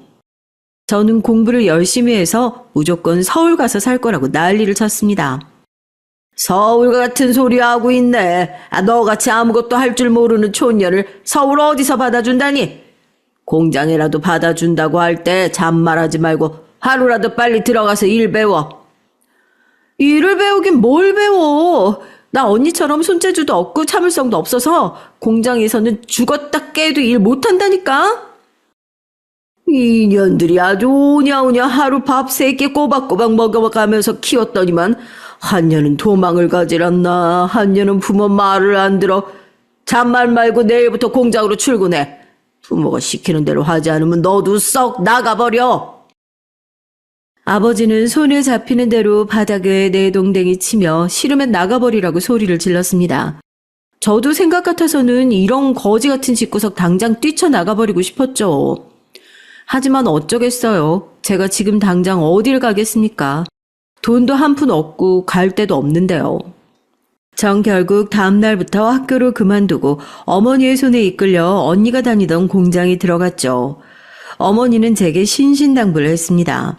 언니가 그렇게 도망가 버렸으니까 저라도 사장님 말씀 잘 듣고 같이 일하는 언니들 말 잘 들어야 한다고요. 전 눈물이 왈칵 쏟아질 정도로 서러웠지만 이미 돌이킬 수 없었어요. 공장에 들어가지 않으면 아버지는 정말 저를 집에서 쫓아내실 테니까요. 바로 어제까지 고등학생이던 제가 하루아침에 봉제 공장에서 일하려니까 뭘 알겠습니까? 미싱 돌리는 언니들을 도와 이것저것 해야 하는데 일을 해본 적이 없으니 뭘 해야 할지조차 모르겠더라고요. 야, 조그만 게 왜 이렇게 앞에서 알짱거려? 아우, 저리 꺼져. 전 평화로웠던 고등학교 생활이 그리웠습니다. 공장에서는 일해도 혼나고 안 해도 혼났거든요. 구박만 받으면 오히려 나아요. 그냥 죄송하다고 하면 되니까요. 그런데 제가 없을 때 뒤에서 저를 가지고 씹어대는 건 정말 듣기 힘들었습니다. 제가 잠깐 자리만 비우면 아주 다들 신이 나서 험담을 해댔어요. 하루는 제가 들어온 것도 모르고 언니들끼리 저희 언니 욕을 하고 있더라고요. 쟤 언니가 남자랑 눈 맞아서 집 나갔다잖아. 소문에 그 남자가 유부남이라는 말도 있어. 뭐? 유부남?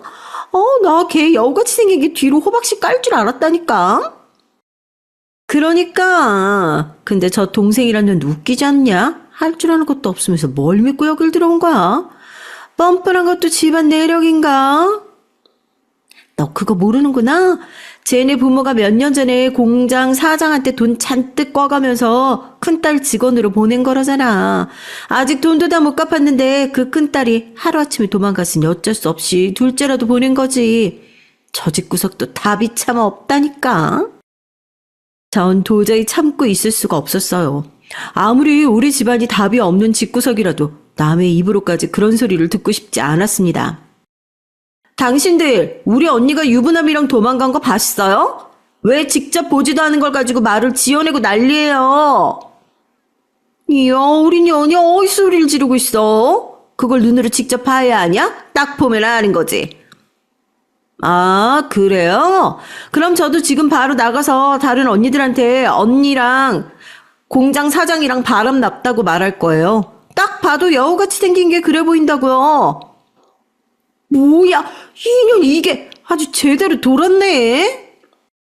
저는 그날 공장 언니들과 머리채를 붙잡고 바닥에 뒹굴면서 싸웠습니다. 2대1이었지만 절대 지지 않았죠. 제가 고등학교 내내 학교 생활을 편하게 한 이유가 있었거든요. 제가 키는 작아도 힘 하나는 좋아요. 둘 다 바닥에 눕혀놓고 아주 흠씬 때려줬습니다. 다른 언니가 와서 말리지 않았으면 둘 다 아주 그 요상한 입을 찢어버렸을 거예요. 제 싸움은 아직 끝나지 않았습니다. 전 그제야 알았어요. 제가 공장에 온 이유가 물론 돈 때문일 거라고는 예상했지만 공장 사장한테 부모님이 돈을 잔뜩 빌려갔다는 얘기는 처음 들었거든요. 그것도 남의 입을 통해서요. 전 그날 집에 가서 부모님께 아주 난리를 쳤습니다. 부모라고 평생 도움이 안 되는 사람들이라는 건 알았지만 이 정도로 자식 생각을 안 하는 분들인지 몰랐거든요. 엄마 아빠는 자식들 보기 부끄럽지도 않아? 어떻게 자식을 둘씩이나 공장에 팔아먹을 수가 있어? 뭐야? 이 자식이 어디서 부모 앞에서 눈을 부라려. 그리고 내가 자식을 팔기는 언제 팔았다고 그래? 그 집 애들이 다 컸으면 나가서 돈을 벌어오는 게 당연한 거지. 자식이 커서 돈을 벌면 그 돈이 자식 돈이지 엄마 아빠 돈이야? 왜 마음대로 사람을 공장에 처박아 놓고 돈은 엄마 아빠가 챙기는데 그건 자식이 아니라 노예지. 이게 지 언니 집 나갔다는 소리 들으니까 지도 나가고 싶어서 아주 환장을 했구만. 너 말 한 번 잘했다. 내가 너 아주 제대로 노예처럼 제값 받아서 팔아줄 테니까 기대해. 아버지라는 인간은 원래 그런 사람이었습니다. 어머니가 뭐가 좋자고 자식을 11명이나 낳았겠어요. 아버지가 하도 아들 타령하니 쉬지 않고 줄줄이 계속 낳으신 거죠. 저희 집은 애가 11명이라도 아들은 둘밖에 없었어요. 온통 다 딸이요. 아버지는 툭 하면 딸은 시집 보내면 끝이라고 여자는 시집 가면 남편 집안 사람이라는 말을 입에 달고 살았습니다. 시집 가면 절대 친정에 올 생각은 하지도 말라고요. 전 어릴 때부터 그 소리가 듣기 싫어서 아버지가 그런 소리를 할 때마다 집을 나와 버렸고요. 그냥 친구들과 어울려 놀았죠. 그러다 보면 아버지 말을 좀 잊을 수 있었거든요. 그날 이후 공장에서도 아무도 저를 건드리지 않았습니다. 공장에 제가 미친년이란 소문이 났거든요. 전 소문 따윈 상관없었습니다. 오히려 편하게 공장 생활을 할 수 있어서 좋았어요. 그러던 어느 날이었습니다. 저도 어느새 성인이 되고 공장 일도 적응이 돼서 나름대로 열심히 살고 있었어요. 그런데 웬일로 아버지께서 집에 들어오시더니 저부터 찾으시더군요. 저를 앞에 앉혀놓고 하시는 말씀이 어이가 없었죠. 제 결혼 날짜를 정해놨다고 하더군요. 너희 고모가 아주 좋은 혼처를 알아봐 주셨길래 내가 바로 날 잡고 오는 길이다. 여보, 아무리 그래도 얼굴도 모르는 사람이랑 애를 어떻게 결혼을 시켜요? 이 여편 내가 지금 내가 한 말 못 들었어? 누나가 엄청 좋은 혼처라고 했다니까. 부모가 땅 부자에다가 장남인데 그 많은 땅을 장가가면 무조건 장남한테 물려준다잖아. 그 집에만 시집가면 인연은 발작 피는 거야. 아버지, 그게 말이 돼요? 내가 언제 아버지한테 팔자 고쳐달라고 했어요? 딸내미 가지고 장사할 생각하지 말고 내 앞날이나 막지 마요. 이런 배웅망덕한 년 같으니라고. 당신이 뭘 멀뚱 보고 있어? 지금 당장 몽둥이 가져와. 내가 이 싸가지 없는 년 아주 버릇을 고쳐줄라니까. 아버지는 주변에 손에 잡히는 대로 제게 던졌습니다.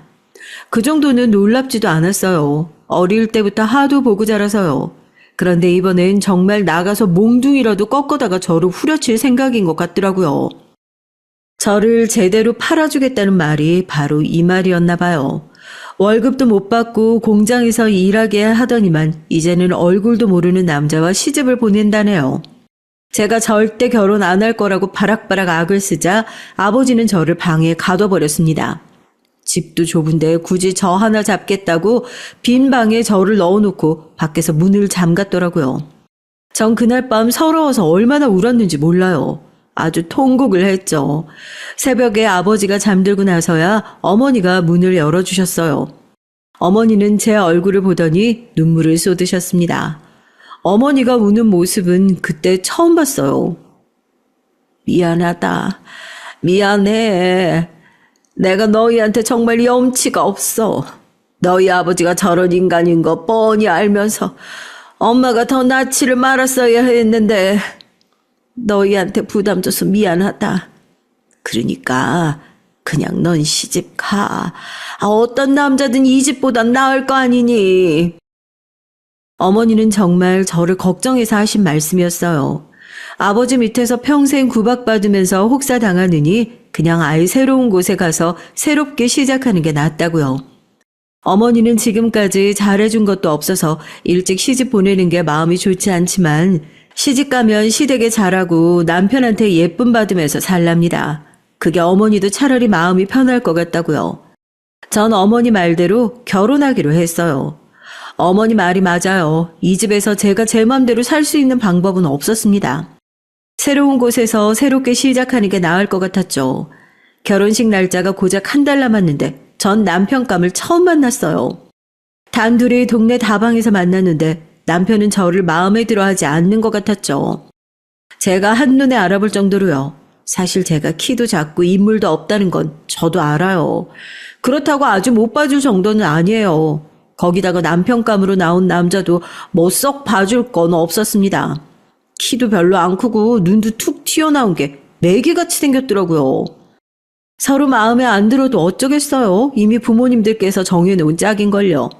요즘 사람들은 절대 이해하지 못하겠지만 그땐 그랬습니다. 다들 나이들만 먹었지 여자가 뭐고 남자가 뭐고 잘 몰랐어요.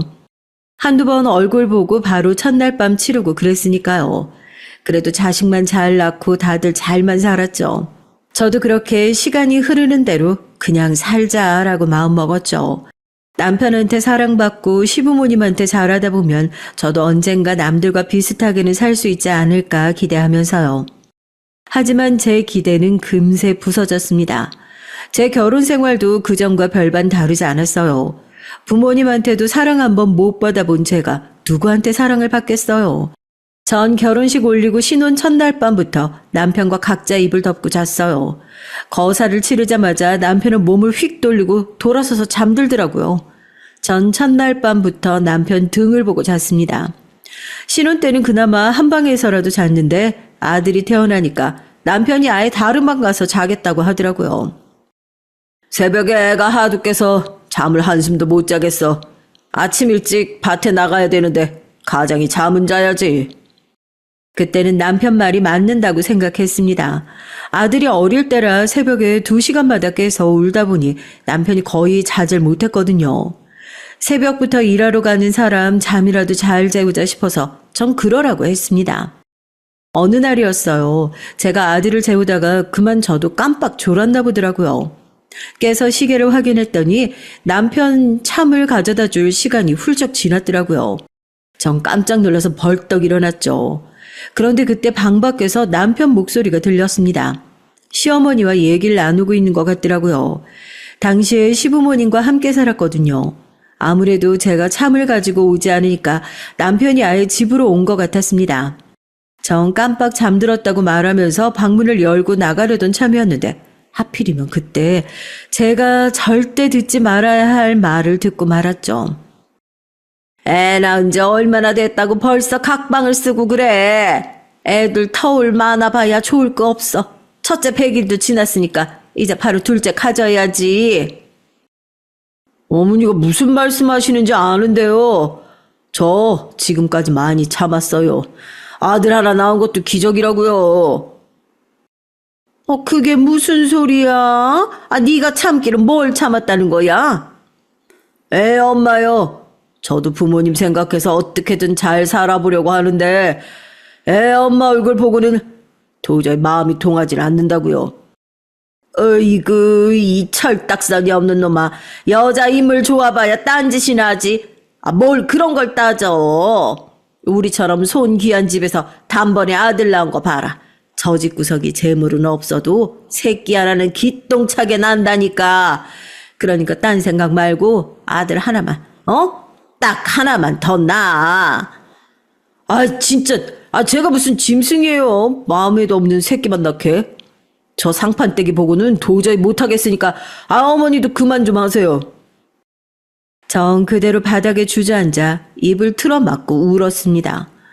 살다 메기같이 생긴 새끼한테 저딴 소리를 듣는데 너무 억울하고 제 팔자가 너무 기구해서요. 너무 서러웠어요.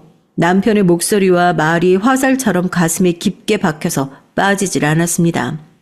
그날 이후 저는 남편 얼굴도 쳐다보지 않았어요. 눈만 마주쳐도 소름이 돋았습니다. 아들은 아직 돌도 되지 않았는데 앞으로 어떻게 이 집에서 살아야 할지 막막하기만 했죠. 시어머니는 제 속도 모르고 매일매일 둘째 타령을 하셨어요. 거기다가 더 어이가 없는 건 시어머니의 태도였습니다.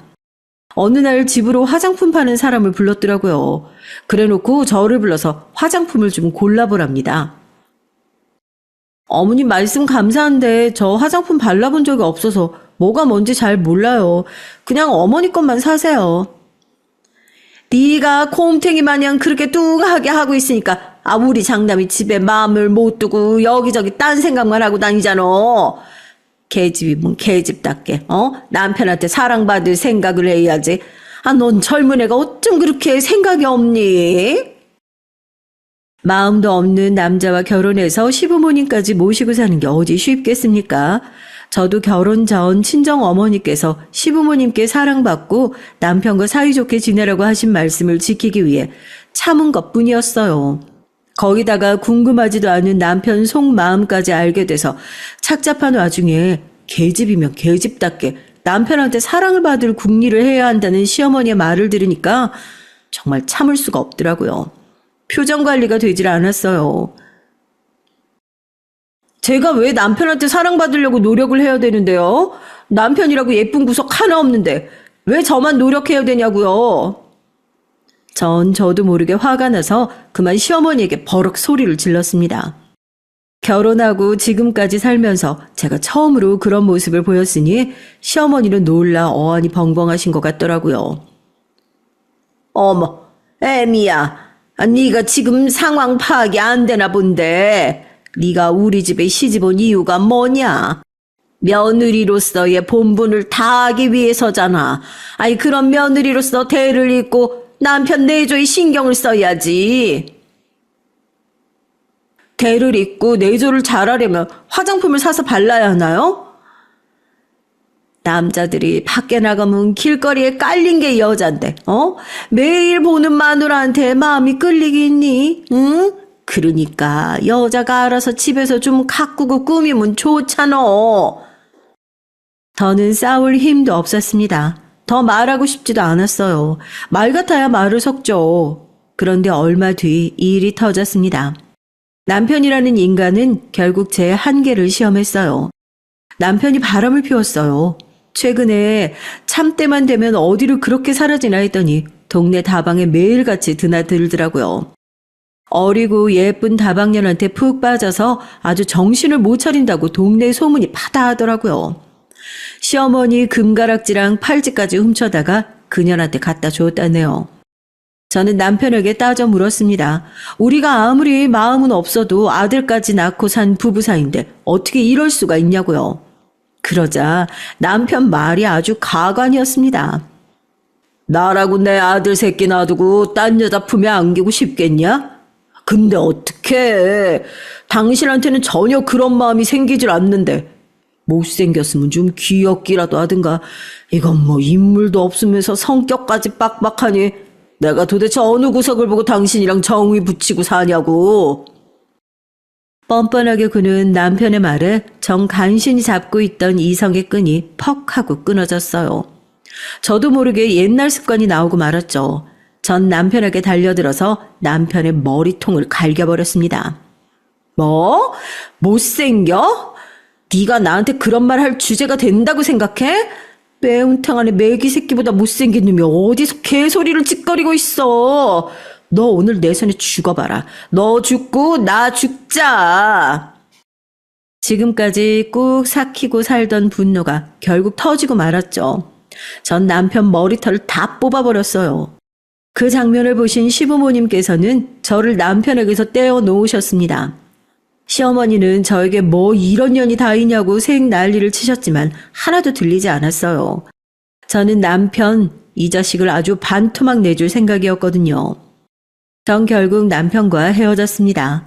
아들을 데리고 시댁을 나왔어요. 시댁에서는 아들을 안 주려고 난리를 쳤지만 전 안 그러면 남편이 바람핀 사실을 동네방네 소문내겠다고 했고요. 시부모님 성미에 제가 나가도 남편을 무조건 재혼시킬 게 뻔해요. 그 좁디 좁은 동네에서 아무리 돈 좀 있는 집구석이라도 결국은 제 취자리로 가는 건데 바람둥이한테 시집 올 여자가 어디 있겠어요? 할 수 없이 시부모님은 손주를 포기하셨습니다. 아마 아들이 세장가를 가면 또 자식을 볼 수 있을 거라 생각한 것 같아요. 근데 제가 나중에 들은 소식인데 남편이 재혼을 하고도 자식을 못 봤답니다. 남편이 그 다방년한테 미쳐서 새로 장가를 가고도 정신을 못 차렸다더군요. 전 그 소식을 듣고 나서야 다리를 쭉 뻗고 잤습니다. 그냥 속이 뻥 뚫리는 것 같아서요. 남편과 헤어진 건 제가 지금까지 살면서 가장 잘한 일이긴 해요. 하지만 그때부터 새로운 고생문이 또 열렸죠. 어린 아들을 데리고 무작정 시댁을 나오긴 했는데 막상 갈 데가 없더라고요. 돈도 없었고요. 어쩔 수 없이 친정에 가야만 했습니다. 저라고 거지 같은 친정에 가고 싶었겠어요. 전 남편과 헤어지고 친정으로 돌아간 게 결혼식을 올리고 처음으로 친정에 간 거였어요. 시댁에서 친정에 못 가게 한 건 아니었고요. 오히려 친정 아버지가 오지 말라고 한 거예요. 친정이 이사할 때도 제가 가겠다고 했지만 오지 못하게 했어요. 그뿐 아니에요. 명절에도 임신했을 때도 심지어 아들을 낳을 때도 딸려는 필요 없으니까 오지 말라고 했습니다.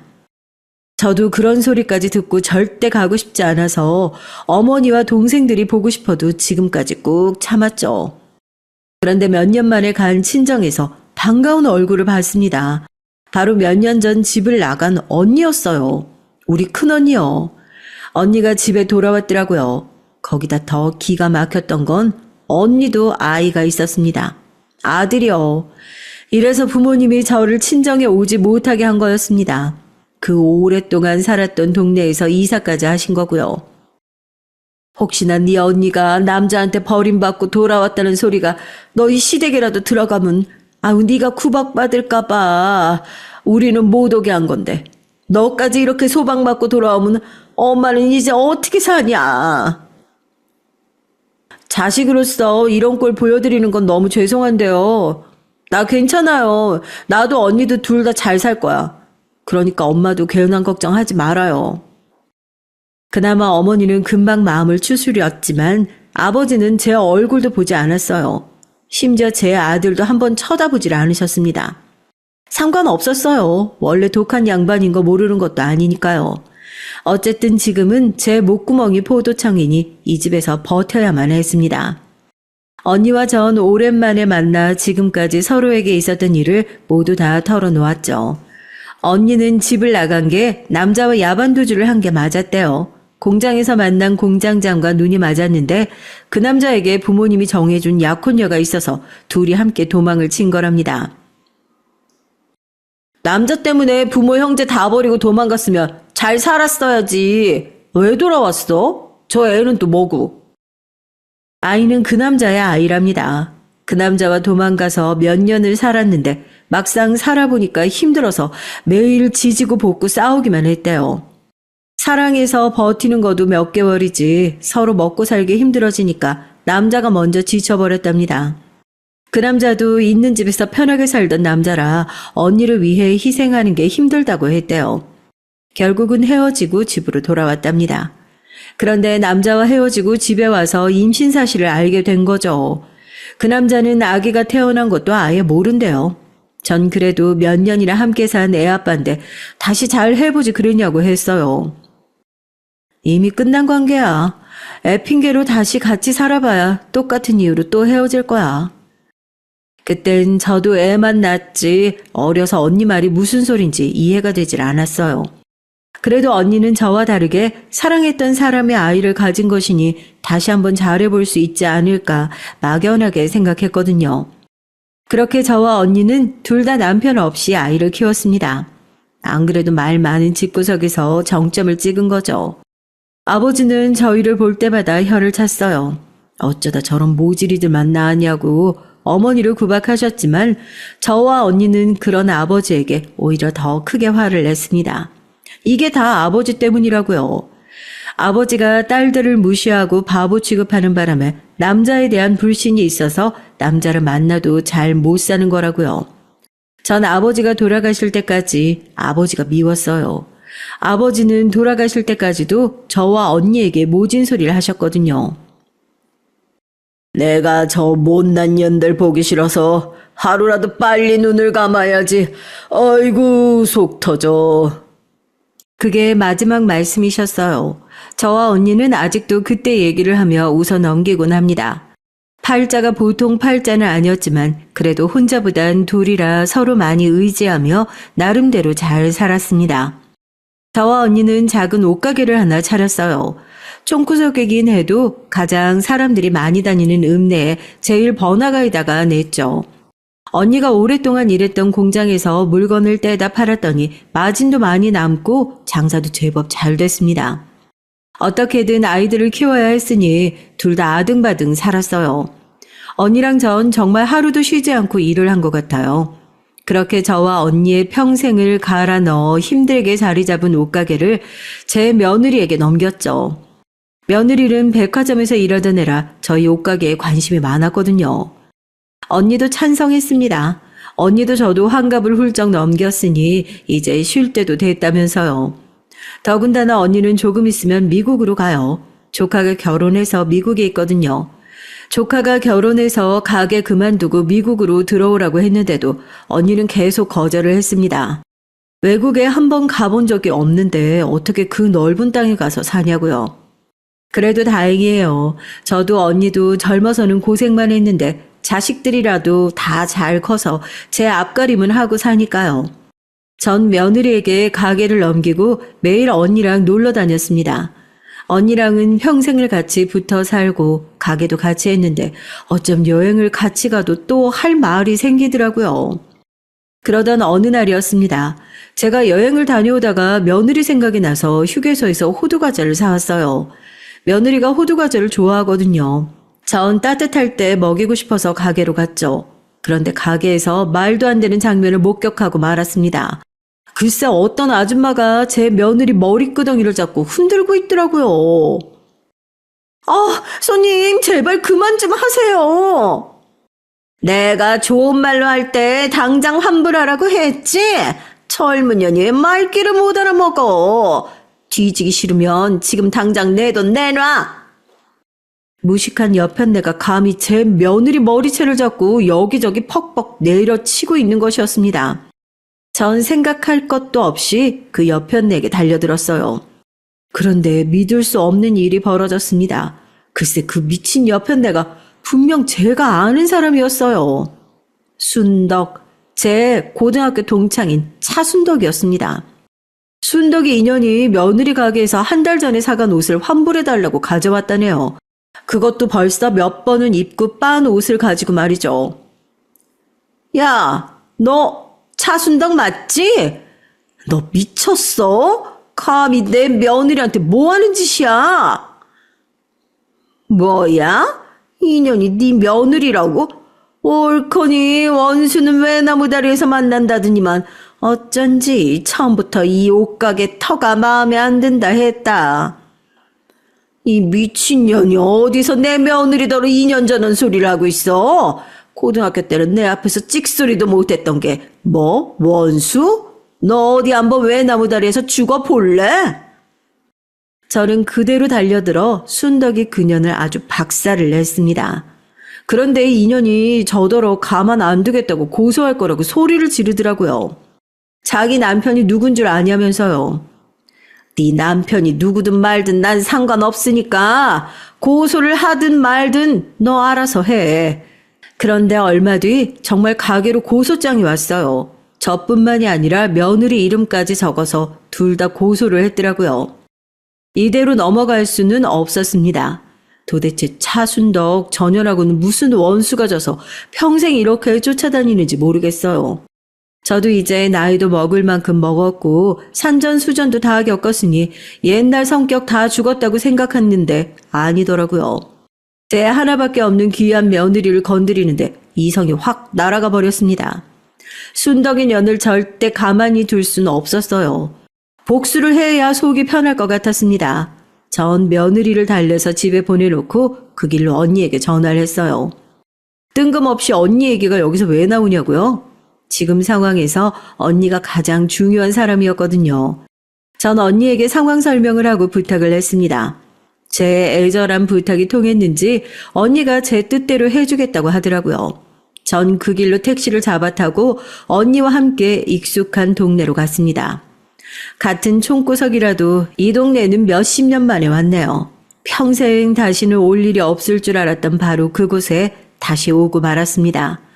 전 곧바로 차순덕 그년 집에 찾아갔어요. 그년 집을 어떻게 아냐고요? 지금 그년이 사는 집이 바로 옛날에 저와 언니가 일했던 공장 사장님네 집입니다. 순덕이가 바로 공장 사장 아들이랑 결혼을 했거든요. 전 초인종을 요란하게 눌렀죠. 대궐 같은 대문이 열리더니 집에서 일하는 아줌마가 나오더라고요. 아줌마는 저희에게 누구시냐고 무슨 일로 오셨냐고 물었지만 전 들을 것도 없이 잽싸게 집 안으로 쳐들어갔습니다.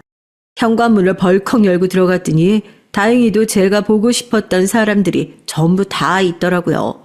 순덕이는 물론이고 순덕이의 남편인 공장 사장 아들까지도요. 순덕이는 제 얼굴을 보자마자 눈이 금방이라도 굴러 떨어질 것처럼 커졌습니다. 야, 땅콩!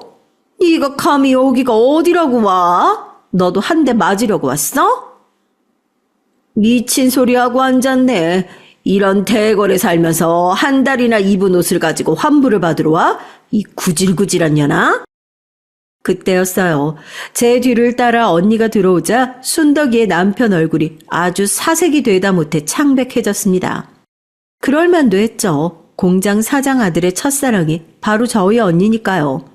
그뿐인가요? 두 사람은 40년 전 야반도주까지 했던 사이인데요. 둘이 몇 년 동안 동거까지 했죠. 네, 맞습니다. 순덕이 남편이자 공장 사장 아들이 바로 언니와 40년 전 야반도주했던 바로 그 공장장이에요. 당시에 언니야 워낙 없는 집 딸이다 보니 웬 남자랑 야반도주를 했다더라. 임신해서 혼자 애를 낳았다더라. 이상한 소문에 시달렸지만 상대방 남자가 공장 사장 아들이라는 사실은 다들 몰랐어요. 공장 사장이 동네에서 알아주는 부자라 공장이 하나도 아니었고 사장 아들이 공장장이라는 사실도 다들 몰랐었거든요.